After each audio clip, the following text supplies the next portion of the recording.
Hey everyone, welcome back to the channel.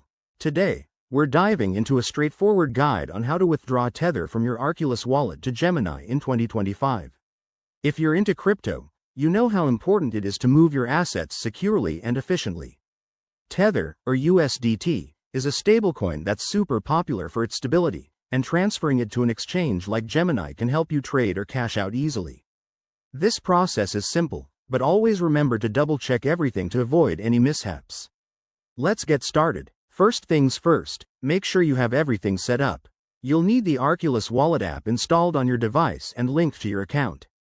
Also, ensure you have a verified Gemini account ready to receive the funds. Oh, and don't forget to have some Tether in your Arculus wallet. Nothing worse than trying to withdraw from an empty account. Step 1. Open your Arculus Wallet app and log in securely. Once you're in, navigate to your Tether balance. Look for the Send or Withdraw option. It's usually right there on the main dashboard. Step 2. Select Tether from your list of assets. Then, enter the recipient's address. This is crucial. Head over to your Gemini account, go to the deposit section, and copy the exact Tether deposit address. Paste that into the Arculus Wallet send field. Double-check that it's the correct network, like Tron or Ethereum, depending on what Gemini supports in 2025. Step 3. Enter the amount of Tether you want to withdraw.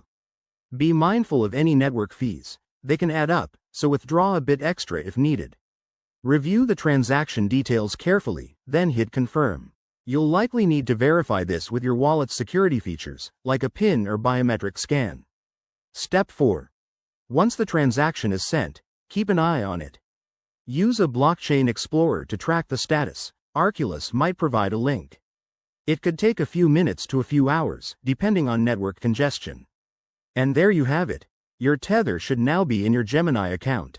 Always prioritize security. Use strong passwords, enable two-factor authentication, and never share your private keys. If you're new to this, practice with a small amount first. Thanks for watching. Hit that like button if this helped. Subscribe for more crypto tips, and let me know in the comments if you have any questions. See you next time.